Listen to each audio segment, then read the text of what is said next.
Hola amigos y amigas, espero que hayan tenido un feliz año y que este año 2023 sea lleno de oportunidades, de desafíos en sus diversas actividades, chiquillos.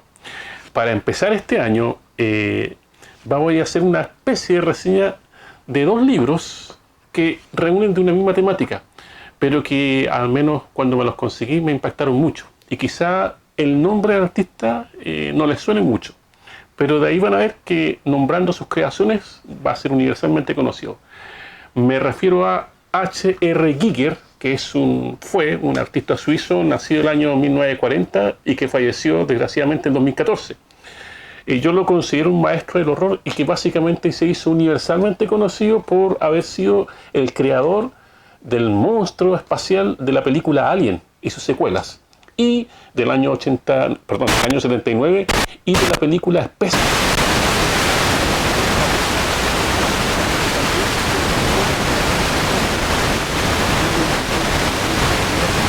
Un poco la mecánica con la biología.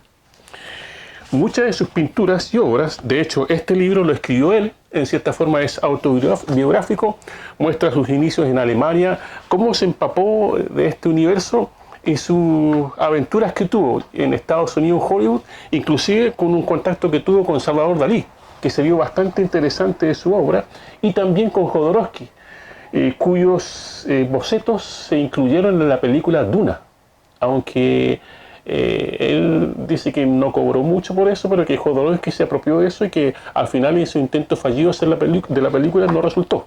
Pero muchos de sus bocetos fueron claves para la expansión de muchas películas. De hecho, George Lucas y varios más dicen que se alimentaron mucho de la naturaleza y de la imaginación de este personaje. En realidad mezcla un poco lo humano y lo mecánico básicamente con sus sueños y sus experiencias que él ha tenido. Fíjense que las imágenes son bastante decidoras, horrorosas por decirlo menos. De hecho, él mezcla mucho la fantasía y el horror, y que básicamente plasma en su creación universos y miedos que en ese entonces y en su época eran palpables, como el miedo a la contaminación, específicamente a la contaminación nuclear, al despilfarro de recursos que ya se estaba viendo, y básicamente a un futuro donde el ser humano dependía exclusivamente para vivir de las máquinas. Pero lo hizo de una manera bastante críptica y horrorosa. De hecho, muchas de sus figuras adornan varios museos y cuadros, y yo me atrevería a decir carátulas de discos de bastantes bandas psicodélicas de ese entonces. Si se fijan, bueno, se pueden apreciar estos cuadros, estos dibujos, que realmente utilizaba una pistola, él decía, de soldar, y varios elementos que él básicamente construyó para plasmar su obra.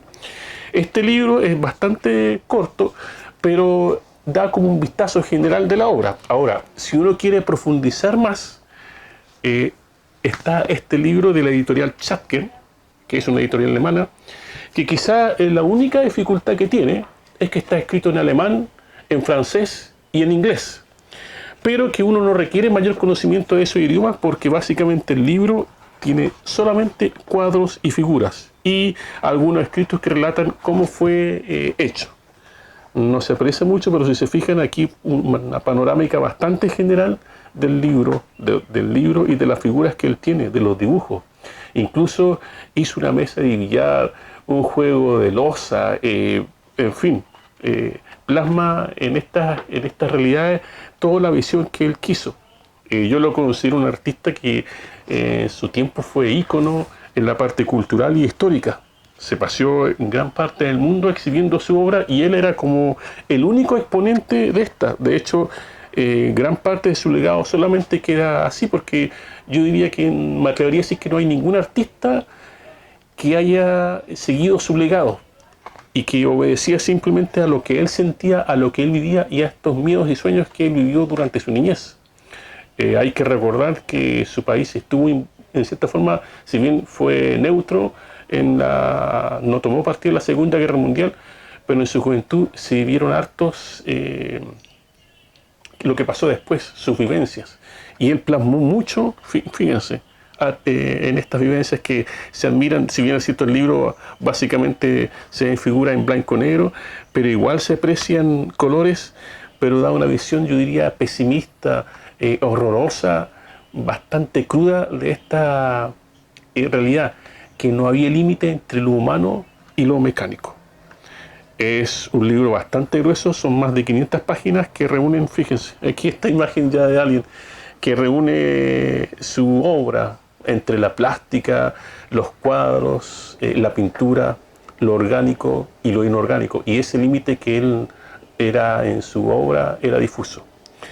Así que eso, chiquillos, yo espero que, bueno, en realidad esta obra está aquí, está en Santiago. De hecho, me la conseguí en Santiago. Pero esta obra la tuve que encargar a España, pensando que podía venir en español, pero no. Se decía que solamente venía en esos 3 idiomas, pero vuelvo a insistir, no es impedimento para que uno pueda disfrutar de la obra y acercarse a este universo que marcó una época, marcó a estas películas y a varios directores de cine que parte de sus películas vivieron de esta beta que él supo descubrir, mostrar y vivir. Así que eso, chiquillos, fíjense, al final sale una obra como una especie de sarcófago y está él y alrededor su criatura o lo que él quiso plasmar. Así que quien esté interesado en vivir, básicamente en disfrutar de esta obra, aconsejo estos 2 libros. Vuelvo a insistir, está escrito en primera persona, él relata su historia en español, y que refleja un universo más amplio de su obra, escrito en francés, alemán, inglés. Nos vemos en una próxima oportunidad. Que estén bien, cuídense. Chao, chao.